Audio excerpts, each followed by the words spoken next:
तो आइए हम वेलकम करते हैं reverend Rajneesh Jacob sir. Welcome sir.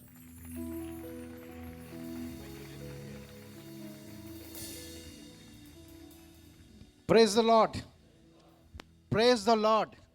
आइए अपने सामने में खड़े हो जाएं। इसके पहले हम लोग प्रभु का वचन सुने। आप अपने चारों तरफ देखें, कम से कम 5 लोगों से हाथ मिलाइए और कहिए, आपका इस लीडरशिप कॉन्फ्रेंस में स्वागत है। शेक हैंड्स, दिल से हाथ मिलाइए। बंदे को लगना चाहिए आप मिल रहे हो। अब मुस्कुराते हुए हाथ मिलाओ। आप ये संदेश बिल्कुल मत दो कि आपको देख के बड़ा बुरा लगा, भले ही लग रहा हो। मैं धन्यवाद करता हूं परमेश्वर का आप सबों के लिए, और आपके जैसे काफी यूथ अभी रास्ते में हैं और वो पहुंचेंगे। और ये 3 दिन हम लोग के जबरदस्त रहेंगे। कोई कोई आमेन। ये 3 दिन हम लोग आशा के साथ में आए हुए हैं। और मैं पोस्टर पढ़ रहा था, बहुत ही पावरफुल पोस्टर है। यहाँ पे ये लिखा हुआ है, youth empowerment program, empowering youth for better future. तो ये जो यूथ है वो कहां पे है? वियारा में। कहां पे है यूथ? सूरत में। किधर है यूथ? डेविड भाई किधर चले गए? यूथ किधर चले गए हमारे? बता नहीं रहे यूथ किधर है। यूथ कहां है? यहां है। हम यूथ हैं। मैं नहीं, मेरी उम्र हो गई है 65 साल की। आप लोग यूथ हैं। 65 नहीं, 10 साल ज्यादा हो गए। आप लोग यूथ है। एक दूसरे की तरफ देख के बोलिए, प्रभु हम लोग को एम्पावर करेगा। प्रभु हम लोग को एम्पावर करेगा। बहुत ही पावरफुल स्टेटमेंट है, empowering youth for the better future. Spiritually, आत्मिक रूप से, नेतृत्व, अगुवाई, स्किल, आपकी कार्य कुशलता, प्रोडक्टिविटी इसके बारे में हम लोग बात करेंगे। ये 4 आपके टाइटल हैं। और ये जो स्टेटमेंट है, जिसने भी इसे तैयार किया है या जहां से भी इसको कॉन्सेप्ट लाया गया है याला, ये ग्लोबल है।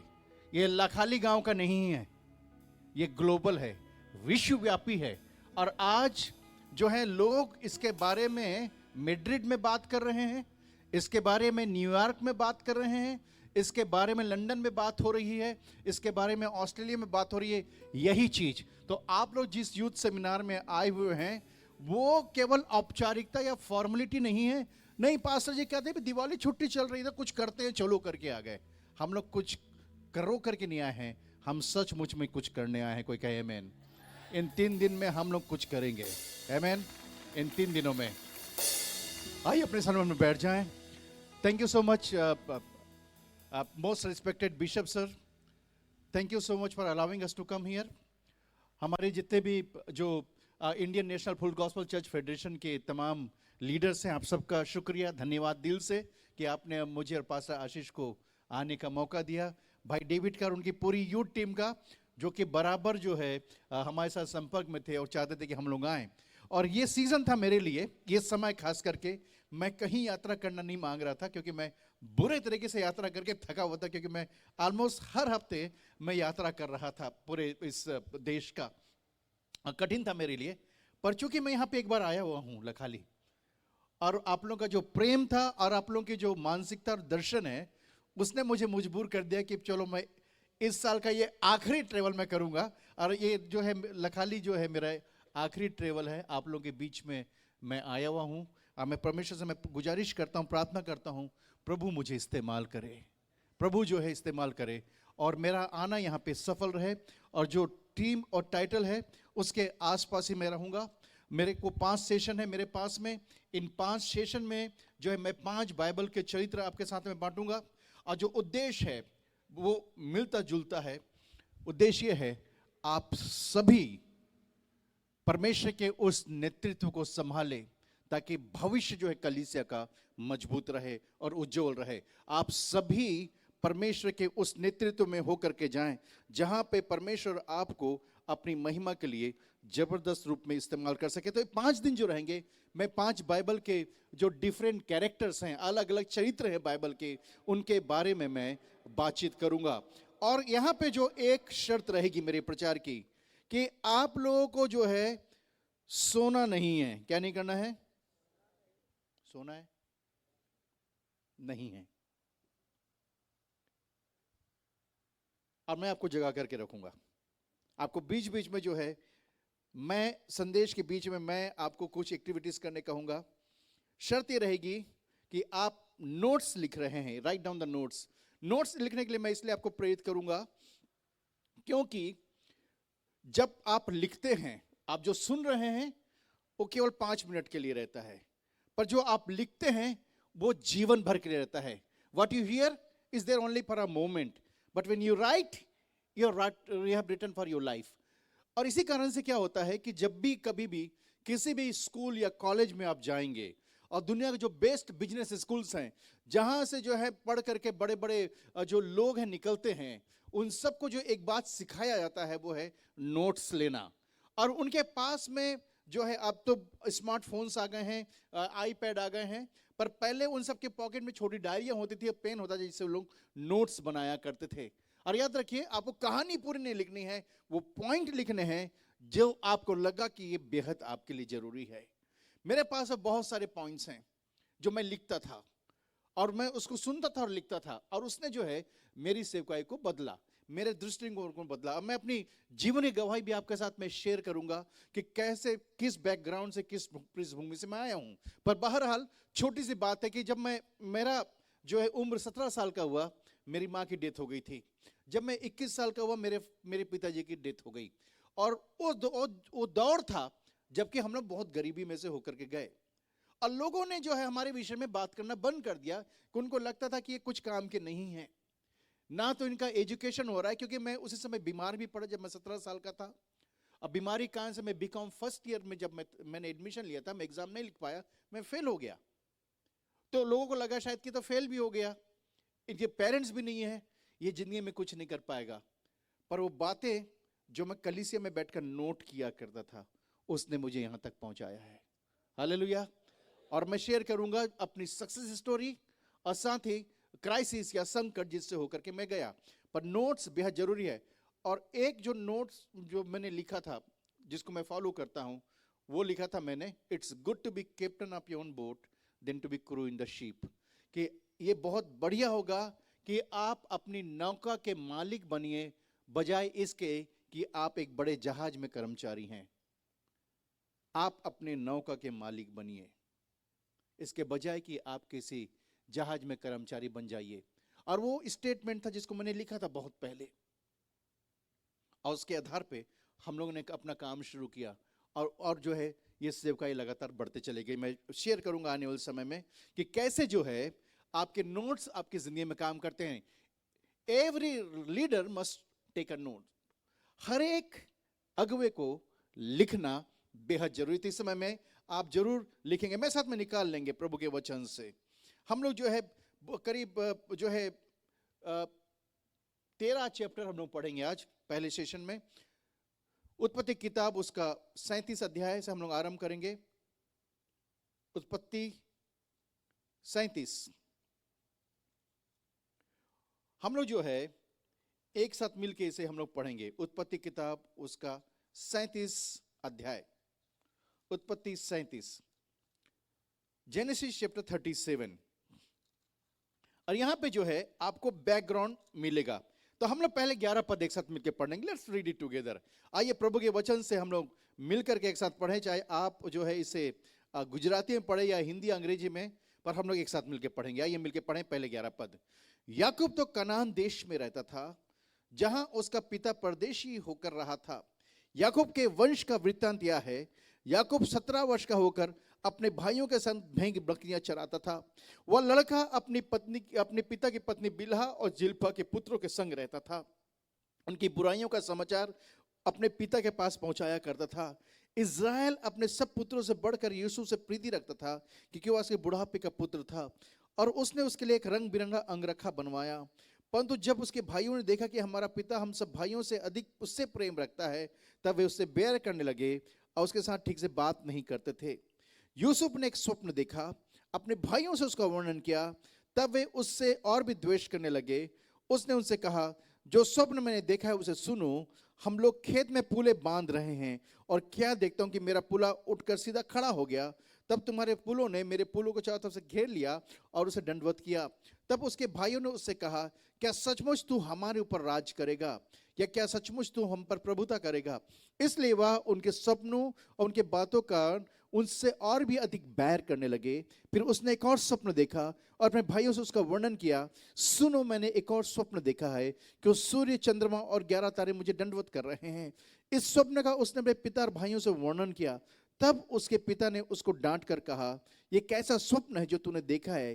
क्या सचमुच मैं, तेरी माता और तेरे भाई सब जाकर तेरे आगे भूमि पर गिरकर दंडवत करेंगे? उसके भाई जो उसे डाहा करते थे, पर उसके पिता ने उसके वचन को स्मरण रखा। आज सुबह जबकि मैं पहला सेशन आरंभ कर रहा हूं, मैं आपके साथ में यूसुफ का चरित्र का अध्ययन करूंगा। We are going to study from the life of Joseph. और यहां पे जो है, जो टाइटल रहेगा, जो विषय आप लिख सकते हैं, godly character is a need of the hour. मसीही चरित्र इस समय की मांग है। मसीही चरित्र इस समय की मांग है या जरूरत है। मसीही चरित्र, godly character is a need of the hour. और यहां पे जब हम लोग बात करते हैं यूसुफ के बारे में, आपको जानना जरूरी है उसकी जिंदगी की कहानी जो शुरू हो रही है 17 साल की उम्र से आरंभ हो रही है। 17 साल, जब वो 17 साल का था, यहां पे लिखा हुआ है दूसरे पद में, ये याकूब के वंश का वृत्तांत यह है, याकूब 17 वर्ष का होकर अपने भाइयों के साथ भेड़ बकरियां चराता था। याकूब 17 साल का था। और भेड़ बकरी चराना उस समय की इकोनॉमी थी, जैसे आज आईटी में लोग काम करते हैं, आज लोग मैनेजमेंट में काम करते हैं, आज लोग जो बड़ी कंपनियों में काम करते हैं, कुछ उस समय में भेड़ बकरी चराना भी कुछ ऐसे ही प्रोफेशन था। उस समय का सबसे पॉपुलर प्रोफेशन था, प्रसिद्ध प्रोफेशन था। और याकूब जब 17 साल का हुआ, वो टीनएजर था, वो नौजवान हो रहा था, अपने भाइयों के साथ भेड़ बकरियां चरा रहा है। पर उसको जो बात पसंद नहीं थी कि उसके जो भाई थे वो खराब थे, वो दुष्टता करते थे। और वो जाकर अपने पापा को, अपने पिताजी को जाके बताता था कि ये लोगों ने आज ऐसी शरारत की है। और वचन में लिखा हुआ है, याकूब से उसका पिता बहुत प्यार करता था, क्योंकि वो जो है आखिरी में पैदा हुआ। आखिरी मतलब बिन्यामीन से वो बड़ा था, परंतु उसकी जो फेवरेट पत्नी से उसका जन्म हुआ था। और बाइबल बताती है इसके बारे में कि जब इसका जन्म होता है, जब यूसुफ का जन्म होता है, उसके बाद में जो है चीजें बदलने लग जाती है। उसकी मां की मृत्यु हो जाती है, छोटा बच्चा था ये, और वचन बताता है कि उसका बाप उससे बेपनाह मोहब्बत करता था। बैकग्राउंड है ये। अब यहां पे लिखा हुआ है कि वो स्वप्न देखता था। वो स्वप्न देख रहा है। एक दिन उसने स्वप्न देखा कि वो जो है उसके जो पूले हैं, जिसको उसने खेत से काट रखा है, उसको खड़ा हुआ है और चारों तरफ के पूले जो हैं गिर रही हैं। और यहां पे जो बैकग्राउंड में आता है, लोग समझ जाते हैं कि आगे चल करके क्या तू इतना बड़ा हो जाएगा कि तेरे बड़े भाई, तेरे माँ बाप, तेरे रिश्तेदार क्या तमाम तुझे दंडवत करेंगे? वो कहता है हाँ। और यहां से एक और क्राइसिस चालू होती है। पहले से उसके भाई उसे पसंद नहीं करते थे, क्योंकि उसका बाप उनसे प्यार करता था, बेपनाह प्यार करता था, डाह थी, ईर्ष्या थी। दूसरी बातें, उनकी शिकायतें यूसुफ करता था। और तीसरा यहां पे जो है वो स्वप्न को बता रहा है। कितने बार आपके और मेरे जीवन में भी होता है कि लोग जो एक समस्या आप जो है से जूझ रहे हैं, दूसरी समस्याएं आपके लिए खड़े करने लग जाते हैं, तीसरी आपके लिए खड़े करने लगते हैं, और आप जो है अभी एक डाह से, एक जो है ईर्ष्या से, एक जलन का सामना कर रहे हैं। आप पाते हैं कि यहाँ पे अब ये 4 दोस्त ही नहीं, परंतु 5-6 और हो गए हैं। अब आपका टीचर भी, अब आपके गांव वाले भी, आपका सरपंच भी आपके विरोध में खड़े हो रहे हैं। और याद रखिए, जब विरोध होता है तो चारों तरफ से आरंभ होता है, ये वन साइडेड नहीं होता है। और याद रखना आप कि जब भी आपका विरोध होगा, वो कई बार आपको चारों तरफ से घेर लेगा। 12 पद से लेकर के 24 पद तक यहां पे जो है अब सिचुएशन शुरू हो रही है।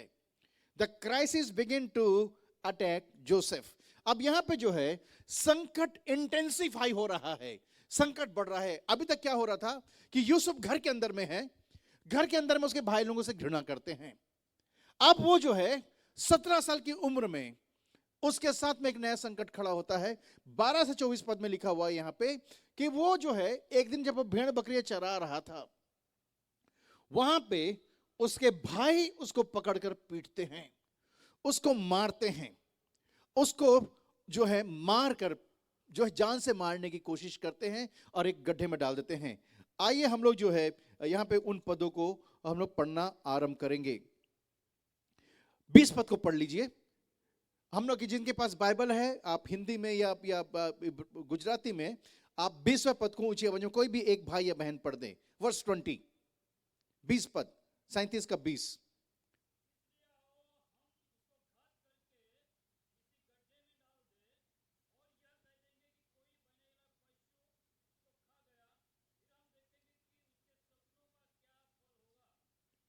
यहां लिखा हुआ है कि आओ हम मिलकर उसे मारें। अब जो जो जो जो विरोध है, जो झगड़ा है बढ़ गया है, अब वो उसको मारने के लिए जो है कोशिश कर रहे हैं। 22 पद में लिखा है, जो रूबेन उनका बड़ा भाई कहता है, लहू मत बहाओ, उसको जंगल के इस गड्ढे में डाल दो, उस पर हाथ मत उठाओ। यूसुफ ने सपना देखा था कि वो उसको परमेश्वर उठा कर खड़ा करेगा, अधिकारी वो बनेगा। और यहां पे क्या हो रहा है कि घर के अंदर में उसका विरोध हो रहा है, घर के अंदर में उसका विरोध हो रहा है। अब उसके भाई जो हैं बाहर उसको घात करने का सोच रहे हैं। कल्पना करें प्रियो, जो मानसिकता यूसुफ की रही होगी, जो उसके मन में जो चल रहा होगा, अब उसके भाई उसको पीटना उन्होंने आरंभ किया है। सगे भाई उसको मार रहे हैं। मारने के बाद में उसको गड्ढे के अंदर में अब उन्होंने फेंक दिया है। अब उस अंधेरे गड्ढे के अंदर वो पड़ा हुआ है। वचन में लिखा हुआ है कि 24 पद में कि वो गड्ढे में उसने डाल दिया। गड्ढा सूखा हुआ था, उसमें कोई जल नहीं था। From one crisis to another crisis, वो संकट से निकलकर अब वो दूसरे संकट में जा रहा है। आपने कभी ये मुहावरा सुना है, कोड़ और ऊपर से खाज? आपने कभी सुना है आसमान से गिरे? और आपने सुना है? ये कहानी है यूसुफ की। यूसुफ पहले छोटी समस्या में था, अब क्या हो गया, गंभीर समस्या की तरफ में वो चलना उसने आरंभ कर दिया है। हो क्या रहा है यूसुफ की जिंदगी में? अब कल्पना करें को गड्ढे के अंदर में पड़ा हुआ है, सूखा गड्ढा है, लहू लुहान वो है, भाइयों ने उसे जम करके मारा है, गड्ढे के अंदर उसको फेंक दिया है, जहां से निकलने की कोई गुंजाइश नहीं है। अब उसको लगता है शायद कि वहां पे भूखा प्यासा मर जाएगा, हो सकता है वहां पे सांप भी चल रहे हों। उसके मन में विचार आ रहा होगा, परमेश्वर ने तो मुझे सपना दिया था कि मैं अपने भाइयों पे राज करूंगा। परमेश्वर ने मुझसे कहा था कि सब कुछ तुझको जो है दंडवत करेंगे। परमेश्वर ने तो कहा था कि मैं आगे चल करके इनके ऊपर में अधिकारी होऊंगा। याद रखिए आप लोग, जब परमेश्वर आपको दर्शन देता है ना, वह उसे पूरा भी करेगा। When God gives you vision, He will fulfill it. जब परमेश्वर आपको दर्शन देता है तो उसको वो पूरा भी करेगा। आपको मालूम है आपका दर्शन क्या है? आपका दर्शन मालूम है आपको क्या है? आपने कभी दर्शन देखा है? कई बार लोग होते हैं, हाँ पास्टर हमने दर्शन देखा है। मैं एक बड़ी भीड़ के बीच में खड़ा हुआ हूं और चारों तरफ बड़ी बड़ी भीड़ है, पास्टर ऐसा लगता है मुझे चारों तरफ भीड़ के बीच में मैं खड़ा हूं, मतलब मैं प्रसिद्ध होने वाला हूं। दर्शन वो नहीं है, वो कल्पना है। क्या पता बड़ी भीड़ में बंदा खड़े होकर के मूंगफली बेच रहा हो।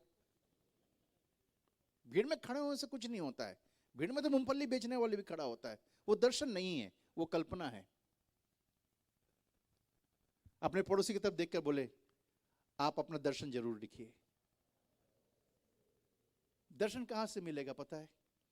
When you sit in the presence of God, जब आप परमेश्वर की उपस्थिति में बैठेंगे, आप जरूर सभी भाई बहन परमेश्वर को ढूंढिए, परमेश्वर को ढूंढिए।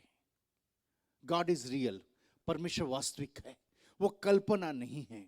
अगर वो कल्पना होता तो आप पर मैं यहां पे नहीं बैठते। मैं जब भी आईने के सामने खड़ा होता हूं, अपने आप को देखकर मुस्कुराता हूं। इसलिए नहीं मुस्कुराता कि मैं बिल्कुल कार्टून जैसा दिख रहा हूं, इसलिए मैं मुस्कुराता हूं कि 17 साल का जब मैं था, मैंने सुसमाचार पाया। मेरी जिंदगी में कोई भी दर्शन नहीं था और मैं पास्टर बनने को सोचता भी नहीं था, सेवक बनने को सोचता भी नहीं था, क्योंकि हमारे खानदान में कोई पास्टर नहीं था, ना कोई सेवक था, ना प्रभु की उपासना करते थे। वे सब जो थे अपराधी थे और अन्य जातियों के से जिंदगी बिताते थे, और वैसी जिंदगी मेरी भी थी।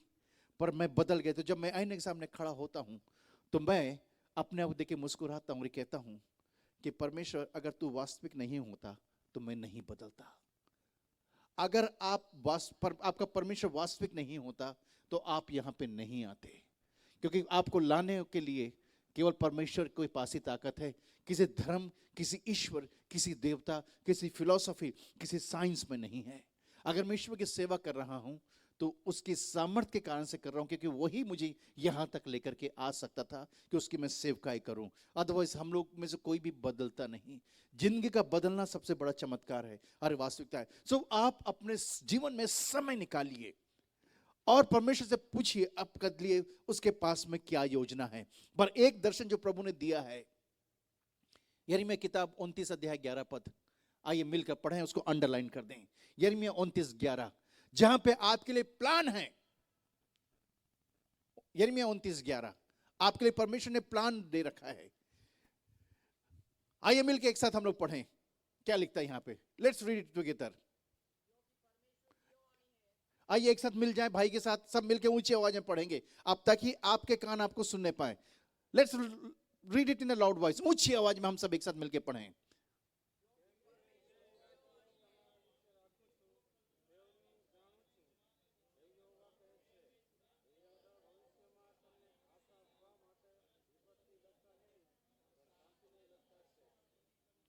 यहां लिखा हुआ है कि यहोवा की यह वाणी है, जो कल्पनाएं मैं तुम्हारे विषय में करता हूं उसको मैं जानता हूं, वो तुम्हारे हानि की नहीं वरन तुम्हारे लाभ की है, और अंत में मैं तुम्हारी आशा पूरी करूंगा। परमेश्वर जानता है कि आपके लिए उसने क्या रख छोड़ा है, परंतु क्या आप उसको जानते हैं? क्या आप उसको जानते हैं? और यहां पे जो वचन में लिखा हुआ है वो हमारे लिए बहुत बेहतरीन योजना बना करके रखा हुआ है। मुद्दा ये नहीं है, बात ये नहीं है प्रियो कि आप किस बैकग्राउंड से आ रहे हैं, किस पृष्ठभूमि से आते हैं, आपकी शिक्षा दीक्षा क्या है, आपका एजुकेशन क्या है, आपको लैंग्वेज आती कि नहीं आती है, अंग्रेजी आती है कि नहीं आती है। मुद्दा ये नहीं है। मुद्दा ये है कि क्या आप परमेश्वर की योजना को जानते हैं जो आपकी जिंदगी में प्रभु रखा है। क्या उस दर्शन को आपने पाया है जो आपके लिए परमेश्वर ने रख छोड़ा है। हमारी जो सबसे बड़ी समस्या क्या है पता है, कि हम लोग जो है कई बार बड़ा अंडरस्टिमेट करके सोचते हैं अपने आप को। अंडरस्टिमेट का मतलब है बहुत कम सोचते हैं। पास्टर क्या है बताऊं मैं आपको, आप लोग अंग्रेजी मीडियम कॉलेज में पढ़े हो ना, आपकी अंग्रेजी बहुत बढ़िया है। अंग्रेजी अगर जिस दिन मेरे को आ गई ना, देखना मैं क्या से क्या कर डालूंगा, मैं एकदम से मैं अमेरिका निकल जाऊंगा। हमारे यहाँ जयपुर टूरिस्ट सिटी है बिशप सर, और वहां पे अंग्रेज से भी जो है भिखारी अंग्रेजी में भीख मांगता है, give me some food, give me money, hungry hungry. अंग्रेजी जानने से हम लोग बढ़ते नहीं हैं, अंग्रेजी जानने से नहीं बढ़ते हैं। दुनिया का सबसे बड़ा चर्च का जो पासवान है उसका नाम पॉल यंगुची था, बाद में डेविड यंगुची हो गए। सबसे बड़े चर्च के पासवान, उनको अंग्रेजी नहीं आती थी, वो कोरियन बोलते थे। चाइना में जो सबसे धनी लोग हैं वो चाइनीज मैंड्रीन बोलते हैं, उनको अंग्रेजी आती नहीं है। इसलिए उन्होंने गूगल ट्रांसलेटर, ये ट्रांसलेशन की कई चीजें बनाई हैं। Language doesn't take you to the level, God takes you. परमेश्वर आपको उठा के लेके जाएगा, लैंग्वेज नहीं, भाषा नहीं। हमारा एजुकेशन के बारे में, पास्टर मेरे पास डिग्री हो जाए फिर देखना मैं क्या करता हूं, अगर मैं स्कोर किया, इतना स्कोर किया, मैं उठ करके जाऊंगा। स्कोर करने दो एक बार मुझको अच्छे से। आपको पता है हमारे देश में सारा जो स्कोर है कौन करती हैं? सारे नंबर कौन ले जाती हैं? सारे नंबर लड़कियां ले जाती हैं, पर पता नहीं क्या करती उन नंबरों का, हम लोग को भी नहीं मालूम।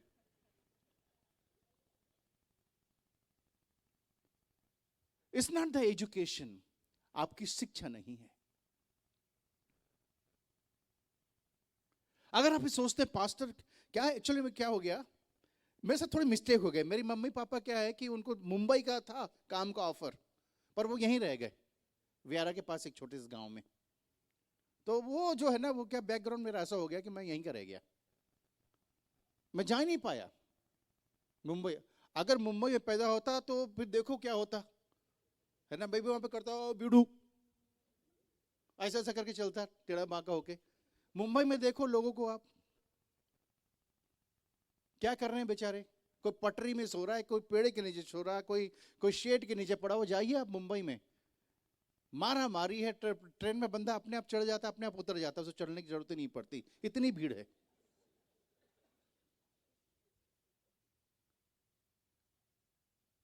जगह का महत्व नहीं है, जगह महत्वपूर्ण नहीं है, जगह महत्वपूर्ण नहीं है।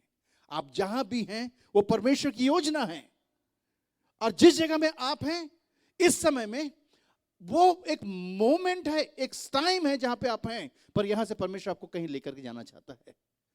पर आपको पता होना चाहिए, डोंट अंडरस्टिमेट योरसेल्फ। यूसुफ गड्ढे के अंदर में पड़ा हुआ है, वो सोच रहा होगा परमेश्वर ने मुझसे कहा था कि तू जो है राज करेगा, ये देखो मुझे कहां पटक दिया मार करके, सामने से एक सांप भी निकल करके आ रहा है, अब तो खत्म है मेरी जिंदगी, अब तो मारा मारी भी हो गया है, भूखा भी पड़ा हुआ हूं, मेरे पापा को पता भी नहीं है, पता नहीं कब तक मैं इस गड्ढे के अंदर में सड़ता रहूंगा। वो पड़ा हुआ है चुपचाप दुबक करके, अपने अपने बारे में सोच के आंसू बहा रहा होगा, मेरे परमेश्वर ने तो मुझसे कहा था कि तू आगे चलकर अधिकारी बनेगा। 25 पद से 36 पद, यहां पे हम लोग पढ़ते हैं एक और सिचुएशन। अभी क्या सिचुएशन है पता है? मैंने पहले क्या कहा था, आसमान से गिरे, और अब यहां पे जो है खजूर से भी आगे जा रहे हैं हम लोग। यहां पे लिखा हुआ है 25 पद से आगे कि यहां पे लोग जो हैं वहां से चले जा रहे हैं। यहां लिखा हुआ है कि इश्माइलियों, 25 पद आइए मिलके पढ़ें एक साथ, लेट्स रीड वर्स 25। तब वे रोटी खाने बैठ गए और आंख उठाकर क्या देखा कि इश्माइलियों का एक दल ऊंट पर सुगंधित द्रव्य, बलसान और गंधरस लादे हुए गिलास से मिस्र को चला जा रहा है। तब यहूदा ने अपने भाइयों से कहा, अपने भाई को घात करने, उसे खून छिपाने से क्या लाभ होगा? आओ हमें उसे इश्माइलियों के हाथ में बेच डालें और अपना हाथ उस पर ना उठाएं, क्योंकि हमारा भी भाई हमारी हड्डी और मांस है। और भाइयों ने उसकी बात मान ली। तब मिद्यानी व्यापारी उनके पास से होकर निकले, यूसुफ के भाइयों ने उसे गड्ढे में से खींचकर बाहर निकाला और इश्माइली के हाथों चांदी की 20 टुकड़ों में उसे बेच दिया और वे उसे मिस्र ले गए। पहले उसके भाई घर में घृणा करते थे, उसके बाद भाइयों ने उसे मारा, उसको गड्ढे में फेंक दिया, अब उससे उसे निकाल करके इश्माइलियों के हाथों बेच रहे हैं। अब इश्माइली लोगों का एक बड़ा जो है कारवां चले जा रहा है ऊंटों का, वो व्यापारी हैं, वो सामान खरीदते बेचते हैं। और वो समय था गुलामों का कि गुलाम भी खरीदे बेचे जाते थे। अब क्या हो गया है, यूसुफ जो कल तक आजाद था, स्वतंत्र था, बेहतरीन उसकी जिंदगी थी, अब क्या हो रहा है, 20 चांदी के टुकड़ों में उसे व्यापारियों को बेच दिया गया है और व्यापारी उसको ले जा करके आगे जो है मिस्र में बेच रहे हैं। अब यूसुफ जो कुछ हफ्ते पहले तक आजाद बच्चा था, 17 साल का, अब उसके पांव में लोहे की मोटी जो है एक जो है कड़ा है, उसके गले में एक लोहे का मोटा कड़ा है, उसके हाथों में एक लोहे का मोटा कड़ा है। और ये जो उसे याद दिलाते थे उन दिनों में कि यदि आप गुलाम हैं तो आपके कड़े जो हैं जनता के पीछे बताएंगे कि आप आजाद नहीं हैं। आजाद लोगों के बीच, स्वतंत्र लोगों के बीच और गुलामों के बीच में यही फासला था कि उनके गले में हमेशा सोने जो है लोहे की मोटी कड़े होते थे और उन्हें याद दिलाते थे कि तुम अपने लिए नहीं जी रहे हो, तुम अपने मालिक के लिए जी रहे जिसने तुम्हें खरीदा है। जब सब खाना खा चुकते थे, बचा हुआ खाना इन्हें दिया जाता था। जब सब सो जाते थे, उसके बाद में ये लोग सोने के लिए जाते थे। जब ये लोग जो है जब सो रहे हैं, ये सो के उठ जाते थे और तैयारियां करते थे। ये हमेशा दूसरों के लिए जी रहे होते थे। गुलामी उतनी आसान नहीं हो जाती है। और यहाँ पे यूसुफ जो कल तक सपने देख रहा था कि वो शासक होगा, अधिकारी होगा, वो रूल करेगा, यहाँ पे क्या हो गया है, वो जो उसके विपरीत जो है कहां चले गया है, गुलामी में चले गया है। वो गुलामी में है। अपने पड़ोसी में देख करके बोलें, आप आजाद हैं, आप आजाद हैं। आप और मैं, हम लोग को पता नहीं आजादी का मतलब, हम लोग के पास में आजादी का कुछ दूसरे मतलब है। बिशप सर, हमारे यहाँ पे लोग जो आजाद हैं, आप देखिए जहां देखो ट्रेन में वहीं थूक देते हैं। आप देखिए बड़ा गवर्नमेंट का हॉस्पिटल बना है, सफेद टाइल्स लगाया गया है, गुजरात से आया वो टाइल, बहुत महंगा टाइल, वॉश बेसिन लगा हुआ है, आप जाकर देखिए, उसमें उन्होंने इतना गंद मचाया है कि वो ऐसा लग रहा है कि कब 30-40 साल से उसकी सफाई नहीं हुई है। अभी 3 दिन पहले इनॉग्रेशन किया है। आप देखिए, जो लोग बिस्किट खाते हैं पेपर वहीं फेंक देते हैं। आप देखो, बस स्टैंड में जाओ, आप जहां बैठा है बंदा मूंगफली खा के वहीं पे फेंक रहा है। आप उसको आप देख भी लोगे तो बोलते क्या है। आजादी का हम लोग जितना दुरुपयोग भारत देश में करते हैं, दुनिया में कहीं नहीं होता है। बहुत दुरुपयोग करते हैं हम लोग। जो भी देखा जहां फेंकना है फेंक दो, जहां गाड़ी खड़ी करने कर दो। कई बार तो लोग जो है बीच रोड में गाड़ी खड़ी करके, डेविड सर चले गए, गाड़ी को खड़ी करके लोग जो है फोन पे ही बात कर रहे हैं। हम लोग कहते हैं सर हम लोग को भी तो आगे जाना है, अर्जेंट बात कर रहा हूं। आजादी का दुरुपयोग है। आपको भी ट्रेन में यात्रा पता नहीं की नहीं की है, मैंने बहुत की ट्रेन में यात्रा। आपने पैसा देके बर्थ बुक किया है ताकि आप सोते जाएं। कई बार कोने में बैठा हूं पालती मार के, मैं दोस्त पूछे क्या हो गया, सो क्यों नहीं रहा है, बंदे बैठे हुए 4, तो कहते भाई साहब उठो यार, बर्थ तो लिए। हाँ खरीद ली क्या, पूरी ट्रेन खरीद ली क्या? हम भी यात्रा कर रहे हैं, हमने भी टिकट खरीदी। नहीं, बर्थ थोड़ी देर में उतर जाएंगे। उनका थोड़ा देर 8 घंटे बाद आया, काफी थोड़ा देर था। इतना थोड़ा देर तो पता नहीं दुनिया में कहीं नहीं होता है। आपने देखा आजादी का दुरुपयोग आपके आसपास में? झाड़ू लगा के कचरा निकाल रहे हैं, अब उड़ के कहीं भी चले जाए, हमें क्या करना, हमारा घर तो साफ है। हाउ मेनी टाइम्स अभी हमारे देश में स्वच्छ भारत अभियान चला है। हमारे घर में हम लोग के कान से खून निकलता है। वो गाड़ियां जब आती है, गाड़ी वाला आया घर से, सबको पता है, गाते भी होगे आप लोग। That's what it is. We misuse our freedom and liberty in this country. यहाँ पे यूसुफ जो है गुलामी में है, बंधन में है। अब हो क्या रहा है यहाँ पे? अब वो जो है काम कर रहा है, उसे बेच दिया गया है। कहां बेच दिया गया है? उसको बेच दिया गया है पोतीफर नामक एक अधिकारी के घर में गुलामी के लिए। अब वो पोतीफर जो है वहां पे एक हाकिम था, ऑफिसर था, और वो जो था वहां पे, वहां का जो सेनापति था, वो जो कि वहां के जो रक्षक है उनके ऊपर में था। He was the chief of the bodyguard and he was a big officer. एक बड़े प्रेस्टिजियस स्टेटस में था। प्रधानमंत्री के बाद, फिरौन के बाद में उसका बड़ा अच्छा ओहदा था। अब चूंकि ये स्मार्ट था, देखने में बहुत खूबसूरत था, टीनेजर था, यूसुफ को जो है पोतीफर के घर में शिफ्ट किया गया। अब यहां पे वो काम कर रहा है। उसने काम शुरू किया। याद रखिए, सर्कमस्टेंसेस, परिस्थितियां यूसुफ को तोड़ी नहीं थी। उसने स्वीकार कर लिया था कि जहां पर मैं हूं, जिस जगह मैं हूं, वहां पे सब कुछ बेहतरीन है। अब होता क्या है यहां पे? दूसरे पद में आइए पढ़े, 39 अध्याय के दूसरे पद में, वर्स 39 चैप्टर 39 वर्स 2, 39 का 2 पद, उत्पत्ति, जिसे मिलता है पर्दे।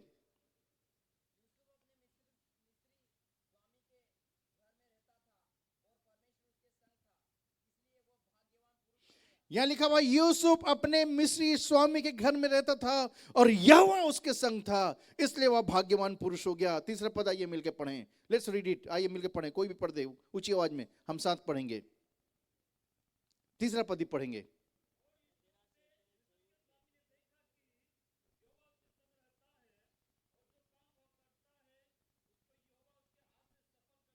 और यूसुफ के स्वामी ने देखा कि यहोवा उसके संग रहता है, जो वह काम करता है उसको यहोवा उसके हाथ से सफल कर देता है।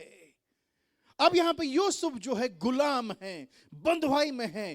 कल तक वो सपना देख रहा था कि वो भी जो है एक मालिक होगा, वो अधिकारी होगा, वो शासक होगा। अब वो गुलामी में चला गया है, पर गुलामी में जाने के बाद भी वो घर के अंदर में काम कर रहा है। वो पोछा कर रहा है, वो झाड़ू कर रहा है, वो जाले निकाल रहा है, खाना पका रहा है, जानवरों को भोजन दे रहा है। यूसुफ यहां पे काम कर रहा है। वचन कहता है यूसुफ अपने मिस्री स्वामी घर में था, यहोवा उसके संग था, इसलिए वह भाग्यवान पुरुष हो गया। मेरे साथ कहिए, यहोवा उसके संग था, इसलिए वह भाग्यवान पुरुष हो गया। मेरे साथ कहिए, यहोवा उसके संग था, इसलिए वह भाग्यवान पुरुष हो गया। यहोवा उसके संग था, इसलिए वह भाग्यवान पुरुष हो गया। यदि आप चाहते अपनी जिंदगी में सफल होना, यदि आप चाहते जिंदगी में तरक्की करना, यदि आप चाहते कि जिंदगी में आप मजबूत हो, जिंदगी में आप आगे बढ़ें, उसका एक ही मंत्र है और एक ही बात है जिसको जानना जरूरी है, यहोवा आपके संग रहे। कोई कहे हालेलुया। यहोवा आपके संग रहे, यहोवा आपके संग रहे। Nobody can defeat you when God is with you। जब परमेश्वर आपके साथ में है तो कोई आपको पराजित नहीं कर सकता है। जब परमेश्वर आपके साथ है तो आपको कोई पराजित नहीं कर सकता है। यहोवा आपके संग संग रहे। मेरी एक प्रार्थना हमेशा रहेगी नौजवानों के लिए, परमेश्वर आपके साथ लगातार बना रहने पाए। वचन कहता है यहोवा उसके संग था, इसलिए वह भाग्यवान पुरुष हो गया। यहोवा उसके संग था। तीसरा पद कहता है यूसुफ के स्वामी ने देखा कि यहोवा उसके संग रहता है, इसलिए जो उसके काम करता है यहोवा उसको उसके हाथों सफल कर देता है। उस समय में बाइबल नहीं थी, उस समय में नोट्स नहीं लिए जाते थे, उस समय में यहोवा केवल एक विचारधारा थी। परमेश्वर के बारे में केवल यदि यूसुफ जानता था तो अपने पिता याकूब से जानता था। वहां पे कुछ भी उसके पास में लिखा हुआ नोट्स नहीं था कि अपना काम धाम करके बैठ के वो पढ़ रहा है और याद कर रहा है। आज हमारे पास में परमेश्वर का वचन है प्रियों लिखा हुआ, हमारे पास में टेबलेट्स हैं, हमारे पास में मोबाइल फोन्स हैं, हमारे पास में गूगल है, हमारे पास में किताबें लिखी हुई हैं। पर बड़ा जो दुर्भाग्य हम सबका ये है कि हम लोग इन सब के बावजूद यहोवा पे उतनी रुचि नहीं रखते। He is not the topic that we should read and study, we forget. हम लोग जो है कई बार भूल जाते हैं परमेश्वर के बारे में पढ़ना लिखना, ये जानते हुए भी कि उसके बारे में बहुत सारी चीजें अवेलेबल है। हम लोग कई बार बाइबल भी नहीं पढ़ना मांगते हैं, हम लोग नहीं पढ़ना मांगते। हम लोग लगता है शायद बहुत प्राचीन किताब है, बड़ी प्रिमिटिव है, बड़ी संकीर्ण विचारधारा की इसमें लिखा हुआ है बातचीत। आपको जानना जरूरी है परमेश्वर आपके संग है, ये बात बाइबल कहती है। और आप यदि उस बात को मानते हैं तो लोग भी कहेंगे कि इनका परमेश्वर यहोवा इनके संग रहता है। आपके काम, आपकी जीवन शैली, आपका चरित्र परमेश्वर को तभी महिमा देगा जब आप उस पर विश्वास और भरोसा रख के जीना शुरू करेंगे। यहां पे लिखा हुआ है पोतीपर ने, उसके स्वामी ने भी देखा कि उसका यहोवा उसके संग रहता है, जबकि यूसुफ के पास में कंटेंट नहीं था, लिखा हुआ कोई बात नहीं था। वो उसने केवल सुना था कि मेरा परमेश्वर है, और उसने दर्शन पाया था, उसने स्वप्न देखा था कि परमेश्वर उसको उठा के खड़ा कर रहा है, और उसने उस बात को मान लिया था। आई वुड रिक्वेस्ट यू, यदि आप अपनी जिंदगी में ऊंचा उठना चाहते हैं, अपनी जिंदगी को, अपनी विचारधारा को आप जो है इस बाइबल के ऊपर में स्थापित कीजिए, इस बाइबल पे स्थापित कीजिए। यदि आप सचमुच में अपनी जिंदगी में आगे बढ़ना चाहते हैं, आप इस बाइबल को अपने जीवन का आधार बनाइए। मेरा एक्सपोर्ट का काम है और जो है पार्ट टाइम काम है मेरा। मैंने एक कंपनी से संपर्क किया था यूएसए में, जो अमेरिका की 100 टॉप कंपनियों में आती है, और उस कंपनी का नाम है हॉबी लॉबी। आप कभी गूगल करना hobby lobby, hobby HOBBY, lobby LOBBY, hobby lobby.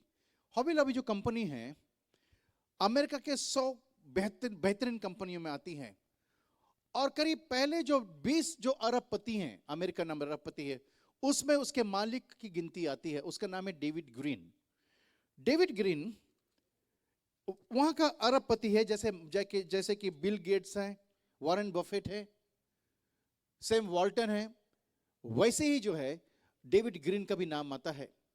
और डेविड ग्रीन प्रभु का भय मानने वाला व्यक्ति है।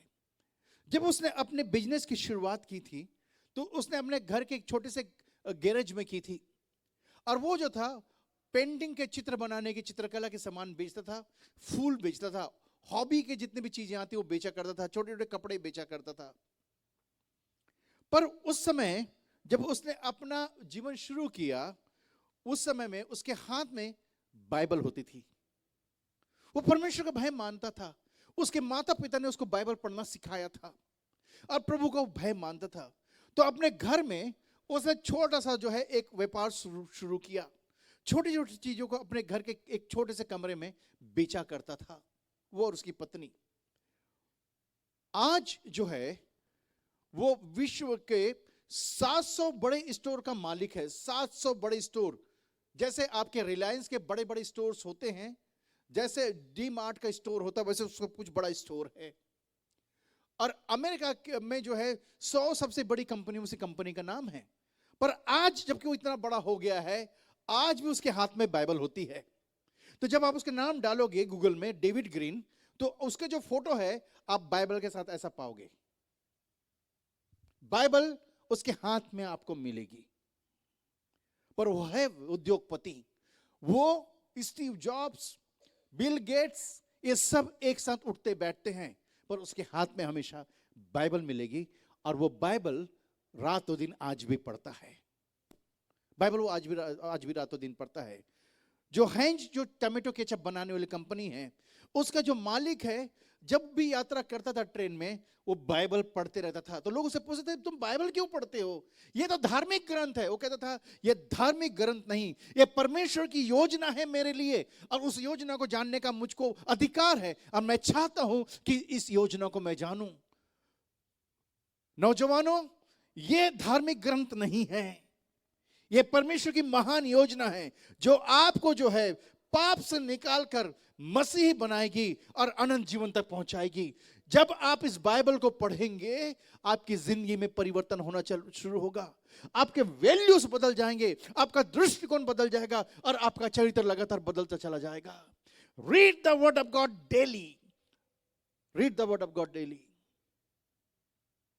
परमेश्वर के वचन को आप पढ़िए। परंतु इस जगह में यूसुफ के पास में परमेश्वर का वचन नहीं है। उसके हृदय में जो बात उसके पिताजी ने छोड़ी थी, वो बात उसके हृदय में समाई हुई थी, हमारा परमेश्वर यहोवा एक है। हे इज़राइल सुन, तेरा परमेश्वर यहोवा एक है। उसको दर्शन मिला था कि वो आगे चलकर अधिकारी बनेगा, और वो फोकस था। यहां पे जो है 4वां पद पढ़ेंगे, तब 39 अध्याय का 34 पद, तब उसकी अनुग्रह की दृष्टि उस पर हुई और वह उसकी सेवा टहल करने के लिए नियुक्त किया गया। फिर उसने अपने घर का अधिकारी बनाकर अपना सब कुछ उसके हाथों में सौंप दिया। जब आप परमेश्वर के वचन के अनुसार से जिंदगी बिताना शुरू करते हैं, लोग आपको जिम्मेदारी देना शुरू करेंगे।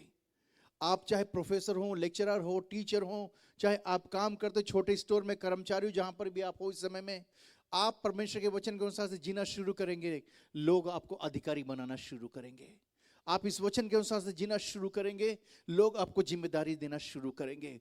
हजारों की तादाद में मेरे पास में टेस्टमनीज है कि वो लोग उतने क्वालिफाइड नहीं थे, परंतु इस वचन के कारण से परमेश्वर ने उन पर अनुग्रह किया और उनको जिम्मेदारियां मिलने लगी। हजारों गवाहियां हमारे पास में हैं। और यहाँ पे हम लोग पढ़ते हैं 5वें पद में, आइए मिल के एक साथ पढ़े, इसको अंडरलाइन कर दें। Let's read it worse 5। जब से उसने उसको अपने घर का और अपनी सारी संपत्ति का अधिकारी बनाया, तब से यहोवा यूसुफ के कारण उस मिस्री घर में भी आशीष देने लगा, और क्या घर में क्या मैदान में उसका जो कुछ था उन सब पर यहोवा की आशीष होने लगी। लिखा हुआ यहाँ पे, बहुत ही पावरफुल है ये। आपको अपने बारे में मालूम नहीं है भाई और बहनों, परमेश्वर ने ना केवल आपको आशीष देने के लिए बुलाया है, परंतु आपके कारण से जहां आप हैं उसको भी आशीष मिलेगी। आप जहां हैं वहां से दूसरों को भी आशीष मिलेगी। आपका बिजनेस बढ़ेगा। भारत देश की पहली जो कंपनी थी श्याम टेलीलिंक, जिसने जो बड़ी बड़ी छतरियां टीवी के लिए लगाया करते थे, केबल टीवी आने के पहले बड़ी बड़ी छतरियां लगती थी घरों के ऊपर में। आज से 30 साल पहले श्याम टेलीलिंक कंपनी भारत देश की सबसे पहली कंपनी थी, जिसने जो है टीवी टेलीकास्ट करने के लिए बड़ी छतरियां लेकर के आए थे। और उसके बाद में केबल जो सिस्टम चालू किया था उन्होंने चालू किया था। उसके बाद उन्होंने मोबाइल फोन लेकर के आए, और उस मोबाइल की कंपनी आगे चल करके उन्होंने जो है एयरटेल वालों को बेच दी। पर ये जो कंपनी थी, इसके बढ़ते के कारण एक व्यक्ति था और उसका नाम था डेविड कुमार। और डेविड जो था दिल्ली में रहता था। और जब उसको सेल्स मैनेजर के रूप में नियुक्ति मिली इस कंपनी के भीतर में, वो कंपनी प्रगति करने लगी और डेविड के कारण से श्याम टेलीलिंक कंपनी जो है भारत की सबसे बड़ी कंपनी बन गई। आगे चलकर इसके पहले ये जियो आता, एयरटेल आता, उस वो मोबाइल फोन के जो है लाइन वो बेचने लगा, श्याम टेलीलिंक। आप गूगल कीजिए, आपको जानकारी मिलेगी। पर उस कंपनी की सफलता का जो सबसे बड़ा कारण था मिस्टर डेविड थे। मैं उनसे सुन रहा था एक दिन दिल्ली में, मैं एक चर्च में था जहां पे वो प्रार्थना करने के लिए आए हुए थे और वो बता रहे थे कि कैसे परमेश्वर ने उनको इस्तेमाल किया, कि वो कंपनी डेविड सिंह को ही सुनती थी। डेविड के कारण से ही जो है सब कुछ वहां पे होता था। अब मिस्टर डेविड उनको मार्गदर्शन करते थे, रणनीति बनाते थे। और डेविड ने जिस दिन उस कंपनी के अंदर प्रवेश किया, वो कंपनी की इकोनॉमी बढ़ते चले गई और वो जो कंपनी भारत के सबसे मजबूत टेलीकॉम सेक्टर की कंपनी बन गई। आप जहां भी हैं, आपके कारण से आपके कंपनी को, आपके संस्था को, आपके माहौल को, आपके कॉलोनी को परमेश्वर का आशीष मिलेगा, क्योंकि परमेश्वर ने आपको आशीष के लिए बुलाया है ताकि आप दूसरों को भी आशीष दे सकें। You are very important friends, आप बहुत महत्वपूर्ण हैं। आप यूं ही नहीं जी रहे हैं, आप यूं ही नहीं जी रहे हैं, आप यूं ही नहीं जी रहे हैं। आपको परमेश्वर ने योजना के साथ बुलाया। यहां पे लिखा हुआ है, परमेश्वर यहोवा ने यूसुफ के कारण उस मिस्री के घर को आशीष दिया और जो कुछ भी उसके पास में था सबको आशीष मिलने लगे और इसी कारण से उसको वहां का अधिकारी बना दिया। Crisis number 3। अब यहां पे जो है तीसरा जो है संकट आ रहा है। भाइयों का डाह पहला संकट था, भाइयों को जो है मार पीट कर गड्ढे में फेंक देना और उसके बाद में जो है निकाल करके उसको बेच देना गुलाम के रूप में, दूसरा संकट था। अब तीसरा संकट यहां पे आ गया है, अब वो जेल जाने वाला है। और यहां पे लिखा हुआ है कि ये एक के बाद एक जब वो काम करने लगा, लोग जो है उस पर भरोसा करने लगे, पूरा घर उस पर भरोसा करता था और वो बहुत अट्रैक्टिव था। अब यहां पे जो है नीयत बिगड़ रही है, पोतीपर की पत्नी की नीयत बिगड़ रही है। अब यहां पे जो है कुछ गलत होने वाला है। यहां पे जो है घर की स्त्रियां जो है उसके प्रति जो है मोह रख रही हैं और उसके को जो है तरफ अट्रैक्ट हो रही हैं। और याद रखिए, अभिलाषा जो है चल करके बाहर से नहीं आती, ये अंदर से निकल करके आती है। हम लोग आगे चल के बात करेंगे। Deal with your lust. आप अपनी लालसा अभिलाषाओं से जो है आप जो है डील कीजिए, अपनी लालसा अभिलाषाओं से डील कीजिए। मैं 3 चीजें बार बार आप लोगों को याद दिलाते रहूंगा। यूथ आज वर्तमान में सबसे ज्यादा डिस्ट्रैक्टेड है, सबसे ज्यादा भटका हुआ है, सबसे ज्यादा भटका हुआ है। पास्टर आप लोगों को तो बहुत बढ़िया था, आप लोगों के समय तो मोबाइल फोन थे ही नहीं, तो आप लोग तो बड़े अच्छे यूथ रहे होगे। आप पूछेंगे हमारे अगुओं से, बोलेंगे पास आप लोगों के पास तो अभी भी छोटे छोटे फोन हैं, आपको तो बढ़िया है, व्हाट्सएप नहीं है आपके पास में। हम लोगों का तो हाल बेहाल हो गया है। क्यों? इतनी इंफॉर्मेशन क्या बताऊं, इधर का फॉरवर्ड उधर, उधर का फॉरवर्ड इधर। ठीक है, आप इंस्टाग्राम में भी हैं, आप जो है यूट्यूब भी देखते हैं, आपके पास फेसबुक भी है, आपके पास व्हाट्सएप भी है, पता नहीं और क्या क्या है, दुनिया भर के ऐप हैं आपके पास में। और कई बार जयपुर में, मुझे यहाँ तो नहीं मालूम गुजरात में, पर जयपुर में जो लोग हैं बहुत मेहनत करते हैं, बेचारे भयंकर बिजी हैं, मुंडी उनकी झुकी हुई, काफी नम्र हैं, वो सिर झुका ही रहता है उनका, और बैठ के पता नहीं क्या करते रहते हैं ऐसे ऐसे करके। 3 चीजें यूथ कर रहा है अभी बैठ के। पहली चीज, just be aware, gamer, gaming कर रहे हैं, गेम खेल रहे हैं रात दिन, वो दौड़ा जा रहे हैं। क्या कर रहे हो तुम, क्या दौड़ रहे हो, भयंकर पूरी तरीके से लगे हुए, टेम्पल रन लगे हुए हैं। क्या कर रहे हो, मार मार मार मार, क्या कर रहे हो, पता नहीं क्या गेम है वो, आप लोगों को पता होगा, सब मालूम है। बिशप सर बैठे, हम तो नहीं बताएंगे। दिन भर लगे हुए हैं गेम खेलते हुए, गेम खेलते हुए लगे हुए हैं, गेम खेलते हुए। क्या है, हमारा बेटा गेमर हो गया, बहुत पैसे कमा रहा है अभी, वो रमी खेलने लग गया आजकल। जिस बाप ने ताश के पत्ते नहीं जानते क्या होते हैं, उसका बेटा अभी रमी खेल रहा है बैठ के। Gaming, game will destroy you, आपका विनाश करेगा। Number 2, porn. जो अश्लील साइट्स हैं, पास्टर ये क्या बोल रहे हैं आप, इसको हम तो कभी सुना ही नहीं, हम लोगों ने तो जानते नहीं हमें क्या चीज होता है, सब पता है पर कोई इसे एड्रेस नहीं करता है। परंतु मैं अगुवा हूं परमेश्वर का। मैं हमेशा हर प्लेटफॉर्म में नौजवानों को कहता हूं, जस्ट बी केयरफुल, आप अपनी लालसा अभिलाषाओं से भागिए। वचन में लिखा हुआ है, पौलुस बार बार कहता है तीमुथियुस को, जवानी की अभिलाषा से भाग, और जो शुद्ध मन से प्रभु का नाम लेते हैं उनके साथ धर्म, मेल मिलाप और विश्वास का पीछा कर। पास्टर पता नहीं क्यों पॉपअप होते रहता है, अब तो अपने आप आते रहता है, मैं तो कुछ करता ही नहीं, अपने आप आते रहता है। याद रखिए, आपका जो मोबाइल फोन है, आपके पैड हैं, ये आपके बिहेवियर को पहचानते हैं, आपके बिहेवियर को पहचानते हैं। केवल आप एक बार गूगल में आप ढूंढिए, उदाहरण के लिए आप अगर ढूंढ रहे हैं जींस पैंट, आप खाली एक बार जींस पैंट गूगल कीजिए, आपके फेसबुक पेज में भी जींस पैंट दिखाई देने लगेंगे अचानक से, आपको यूट्यूब में भी एडवर्टाइजमेंट जींस पैंट का आने लगेगा, आपको फॉरवर्ड्स आने लगेंगे, और यहां तक फोन कॉल भी आने लगेगी, सर आप जींस पैंट ढूंढ रहे हैं। आप सोचेंगे मैंने तो किसी कुछ बोला ही नहीं, मैं तो खाली देख रहा था, बस एक ही बार देखा और ये कहां से आने लगा। आई लव बैग्स, मुझे बैग बहुत पसंद है, और अभी ये अमेजॉन फ्लिपकार्ट में सेल लगती है तो मैं उसका इंतजार करता हूं क्योंकि बैग्स बड़े सस्ते मिल जाते हैं। अब मैं एक बैग था उसको तलाश रहा था मैं, स्विस मिलिट्री का, और वहां पे मिला, पर उसकी रेट ज्यादा थी, मैंने छोड़ दिया, लेना ही नहीं मुझे, बहुत महंगा है। पर क्या छोड़ दिया, वो मेरे पीछे ही पड़ गए। मेरे फेसबुक में बार बार उसका एडवर्टाइजमेंट आ रहा है, मेरे को पास में यूट्यूब में उसका एडवर्टाइजमेंट आ रहा है, बंदा ट्रॉली लेके चला जा रहा है बैग लेके, बार बार माइंत्रा से फेसबुक में आ रहा है, बार बार एडवर्टाइजमेंट आ रहा है, जहां कहीं भी मैं हूं, चाहे इंस्टाग्राम में, जहां कभी हूं, सब जगह में वो चला आ रहा है। सेम वे आप एक बार अडल्ट साइट या पॉर्न साइट्स को आप केवल एक बार गूगल करते हैं, आपको लोग थोक में सप्लाई करना शुरू कर देते हैं, और आपको कहते हैं पास्टर पता नहीं, तो मैं तो कुछ किया नहीं, मैं तो बहुत, आपको तो पता है मैं चर्च रेगुलर जाता हूं, बाइबल भी पढ़ता हूं, पर पता नहीं कहां से कौन भेज रहा है, लगता है शैतान मेरे पीछे पड़ गया है। अपने पड़ोसी से हाथ में लगे कहिए, मैं पवित्रता की जिंदगी बिताऊंगा, लिव अ होली लाइफ। आप मत कहें तो इसका मतलब क्या हम सन्यासी बन जाए? नहीं, मैं नहीं कह रहा हूं।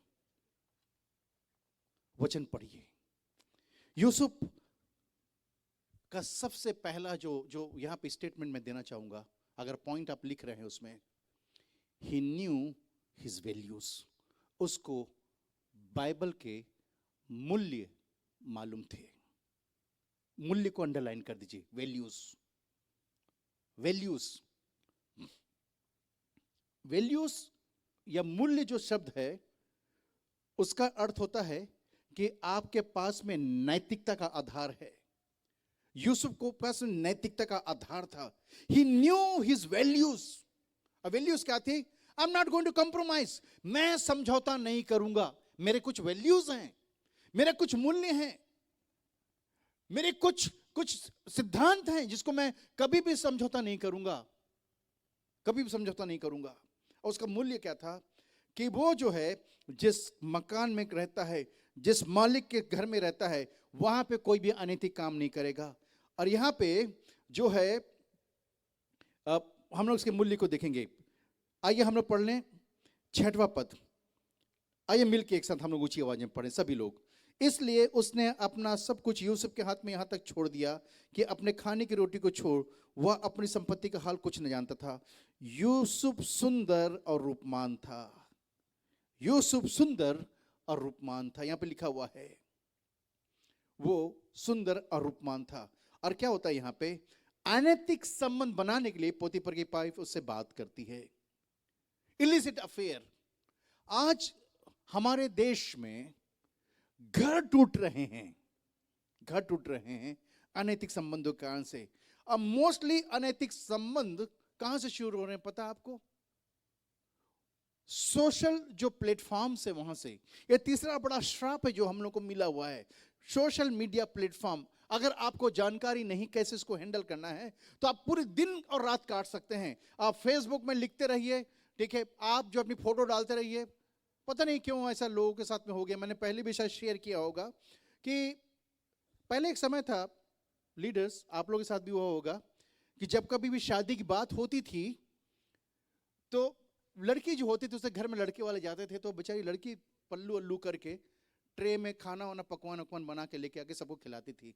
और लड़की की माँ बड़े गर्व से कहती थी, हमारी बेटी बहुत टैलेंटेड है, बहुत टैलेंटेड है।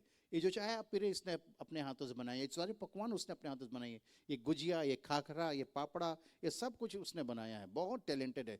सी भी लेती है, कार भी चलाना इसको आता है। एक समय था, आज समय बदल गया है सोशल मीडिया की मेहरबानी से। आज लड़की इसके पूछती है, लड़की की माँ जब रिश्ता देखने आते हैं, और आपकी बेटी क्या कर लेती है, तो लड़की की माँ बड़े घमंड के साथ बोलती है, हमारी लड़की बड़ी टैलेंटेड है, सेल्फी लेते समय वो 5 अलग अलग तरह से मुंह बना लेती है।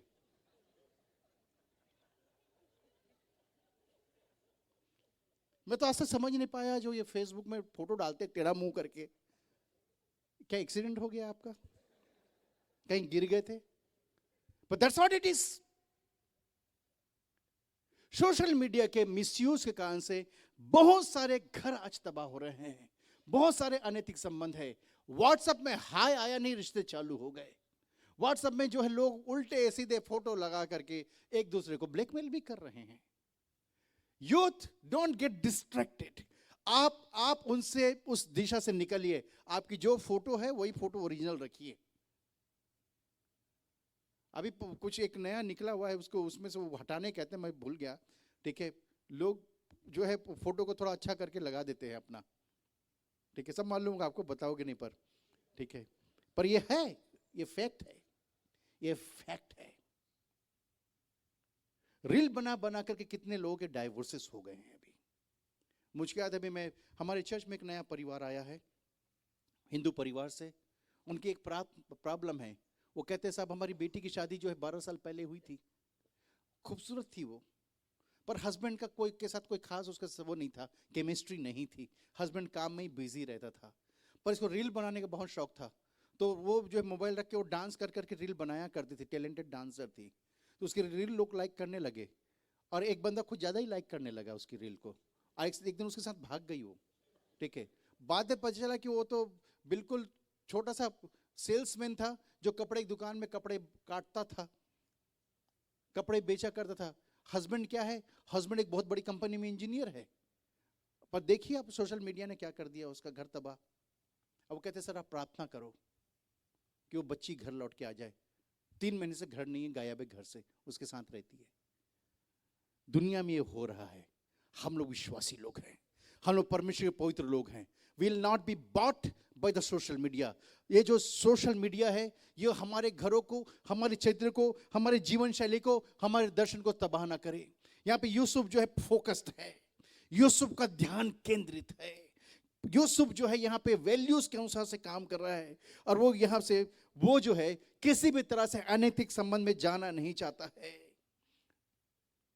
यहाँ पे लिखा हुआ 13 पद में, वो जो है उसके पास से निकल करके भाग रहा है,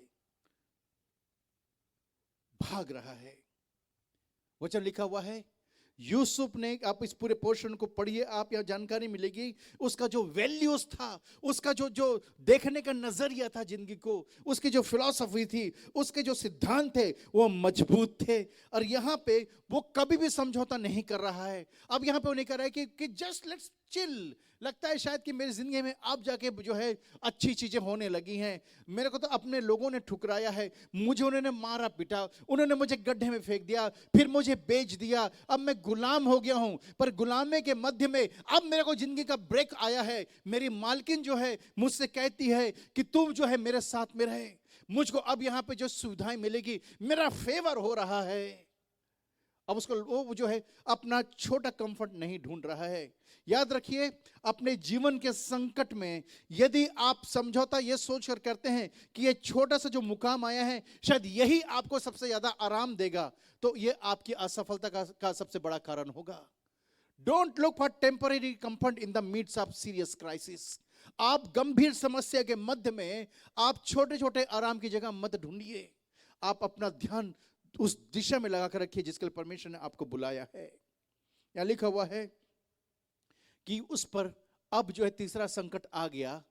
संकट ये था, उस पर झूठी तोहमत लग रही है, झूठी तोहमत लग रही है।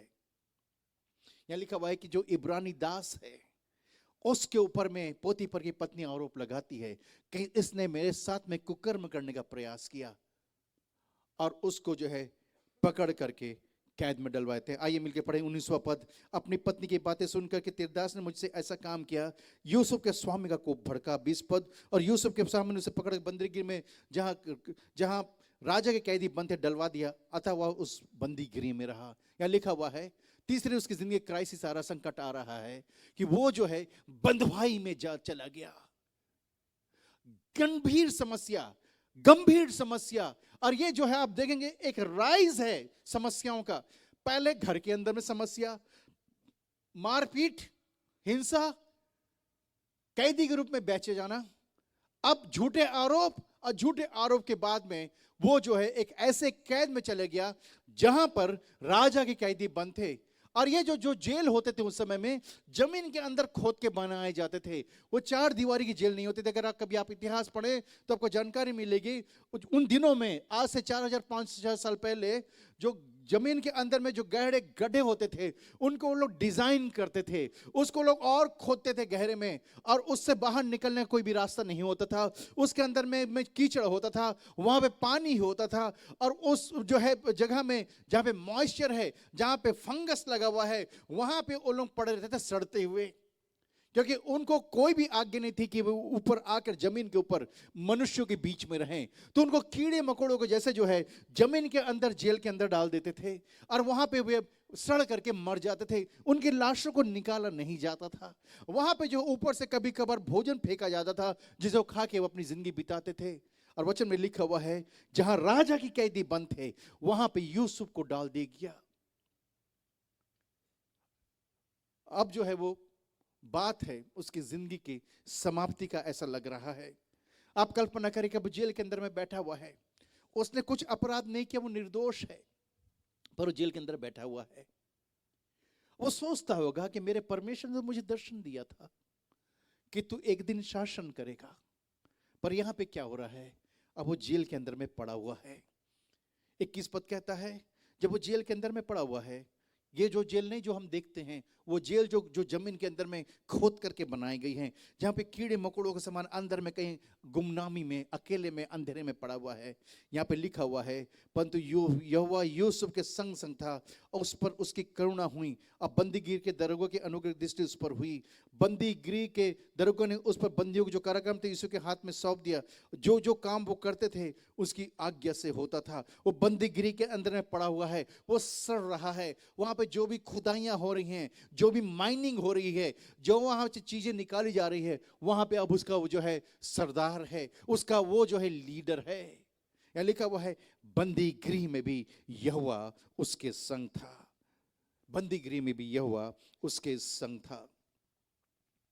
अब ये बंदी गृह में है। वचन में लिखा हुआ है यहोवा यूसुफ के संग था। जो कुछ भी काम यूसुफ करता था यहोवा उसको सफलता देता था। 23 पद लिखा हुआ है यहोवा यूसुफ के संग था। जो कुछ वह करता था यहोवा उसमें सफलता देता था। Let me tell you friends, आप कहां पर ये मुद्दा नहीं है कि आप गांव में हैं कि शहर में हैं। आपकी मुद्दा ये नहीं है कि आपका एनवायरनमेंट क्या है। आप जहां कहीं भी है परमेश्वर आपको सफलता देगा। जहां कहीं भी आप है परमेश्वर उसको सफलता आपको देगा। आप चाहे आप खेत में अन्न लगाते हों, चाहे आप छोटी फैक्ट्री में काम करते हों, परमेश्वर जहां कहीं भी आप हैं, वचन कहता है यहोवा वहां पे आपको सफलता देगा। पर जहां भी आप हैं वो टेम्पररी है, वो अस्थायी है, वो परमानेंट नहीं है। और आपको पता होना चाहिए यूसुफ की जिंदगी में सीजन है। जब वो 17 वर्ष का था तब से रिकॉर्ड आरंभ होता है। 17 वर्ष की उम्र से उसकी जिंदगी का तकाजा चालू होता है। अब वो 30 साल का हो गया है और वो जेल के अंदर में पड़ा हुआ है। He is now 30 year old. अब वो 30 साल का हो गया है और करीब उसके जिंदगी के 13 वर्ष जो हैं कठिनाइयों में बीते हैं। It is not easy. आप और मैं, हम लोग जो है अपने जीवन के संकट को 15 मिनट, 20 मिनट, 30 मिनट बिता सकते हैं, एक दिन, एक हफ्ते, एक महीने, एक साल बिता सकते हैं। हम अपनी जिंदगी में 13 साल कभी भी उस संकट में नहीं रह सकते जहां पे चीजें बद से बदतर होते चले जा रही है, जहां पे कोई भी इंप्रूवमेंट नहीं है। कितने बार आपकी जिंदगी में होता है प्रियो कि जब आप परमेश्वर से प्रार्थना करना शुरू करते हैं और वो प्रार्थना सुनी नहीं जाती, पर स्थिति और खराब हो जाती है। मुझे याद है जब मैं विश्वास में आया था, मेरी उम्र 17 साल की थी। विश्वास में मेरे आने का कारण मेरी माँ थी, क्योंकि मेरी माँ को जो था ब्रेन कैंसर हो गया था। और ब्रेन कैंसर होने के कारण से मेरी माँ की मानसिक स्थिति खराब हो गई थी। वो गवर्नमेंट स्कूल में टीचर थी, उनका नाम जो था राष्ट्रपति पुरस्कार के लिए भी गया था कि उनको अवार्ड मिले बेहतर टीचर होने का। पर थोड़े समय बाद में उनकी स्थिति खराब होने लगी और उनका ब्रेन डैमेज हो गया, ब्रेन कैंसर फैल गया था और मेरी माँ उस कारण से परेशान थी। मैं 17 वर्ष का था। मुझसे जो छोटे भाई थे दो, वो काफी छोटे थे, एक 9 साल का और एक 4 साल का था। मेरे दोस्त ने मुझे प्रभु यीशु मसीह के बारे में बताया कि प्रभु यीशु चंगा करता है, और वो मुझे एक प्रार्थना सभा में लेके गया जहां प्रार्थना हो रही थी। अब मैं उस प्रार्थना सभा में गया, पास्टर ने मुझसे पूछा कि तुम्हारी रिक्वेस्ट क्या है, निवेदन क्या है। मैं चाहता हूं मेरी माँ जिंदा रहे, मैं चंगाई चाहता हूं। और आपको विश्वास नहीं होगा, उन्होंने प्रार्थना की, मैं उनकी प्रार्थना पे विश्वास करने लगा। मेरी माँ की स्थिति थोड़ी सी ठीक हुई, मुझे बड़ी खुशी हुई, क्योंकि उससे पहले सब तरह का इलाज हम लोग करा चुके थे। मैं पास्टरों को घर में इनवाइट करने लगा। हमारे घर में हर गुरुवार को प्रार्थना सभा होने लगी, हर बृहस्पतिवार को लोग आराधना करने मेरे घर में आते थे। बड़ा हम लोग के घर के अंदर में आराधना होता था, काफी लोग आते थे।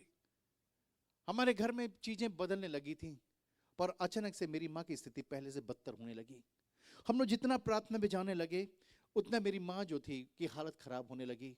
पड़ोसी कहने लगे कुछ नहीं रखा है इन दुआ प्रार्थना मीटिंग सभा से, कुछ नहीं होता है प्रार्थनाओं से, उसके हाथ में जो है वो करेगा। जो मेरे पिताजी थे वो शराब पीने लगे और खूब पीने लगे। वो गवर्नमेंट के इलेक्ट्रिकल कॉन्ट्रैक्टर थे, बहुत बड़ा बिजनेस था उनका, पर वो विद्रोही हो गए। परमेश्वर पे उनका कोई विश्वास नहीं था। एक दिन मेरी माँ की डेथ हो जाती है।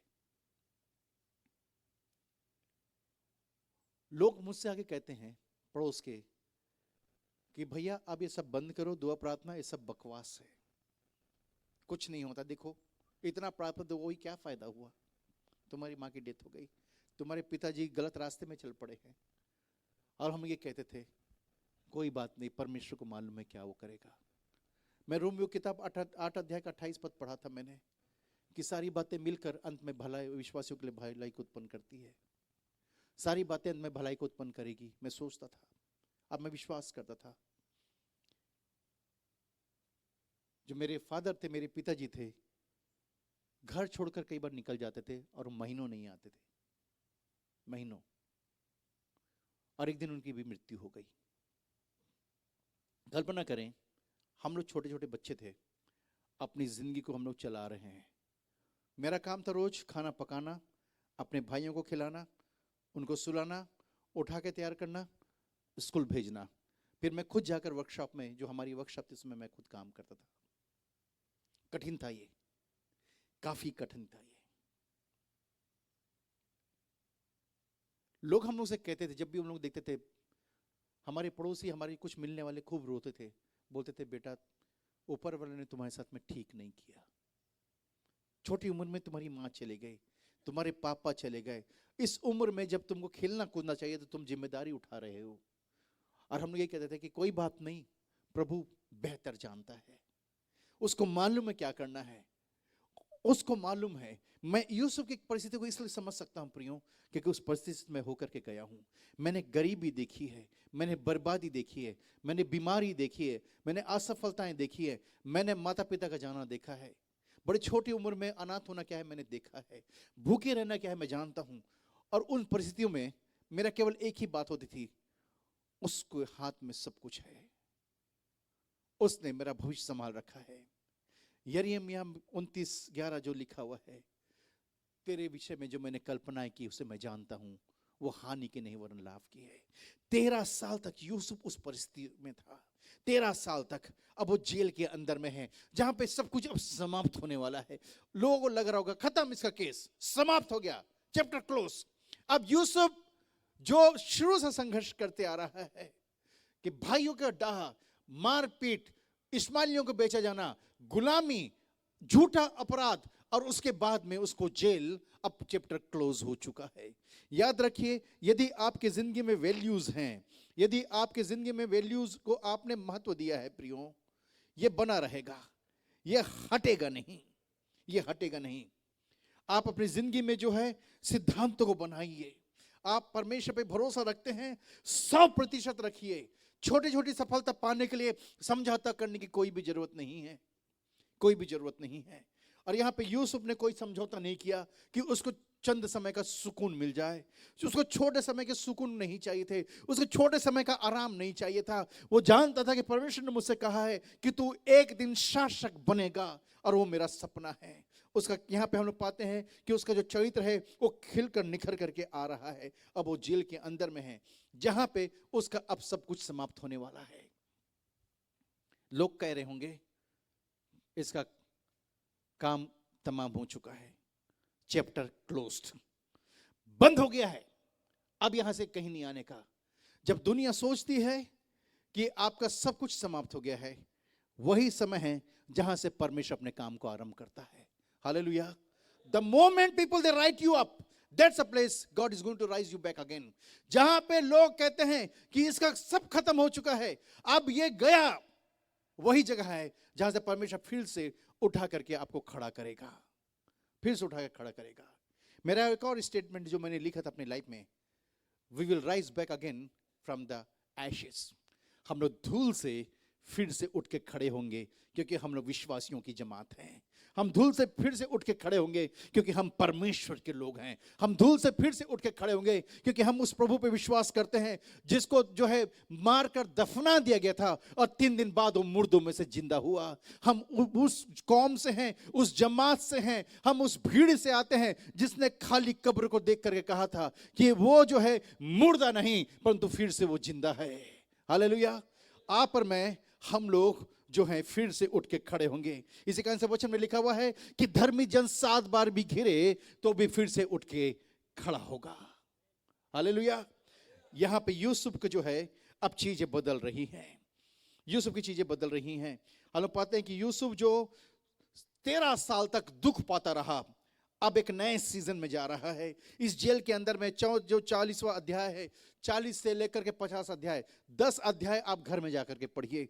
40वें अध्याय में आप पाएंगे चीजें बदलना शुरू हो गई हैं उसके लिए।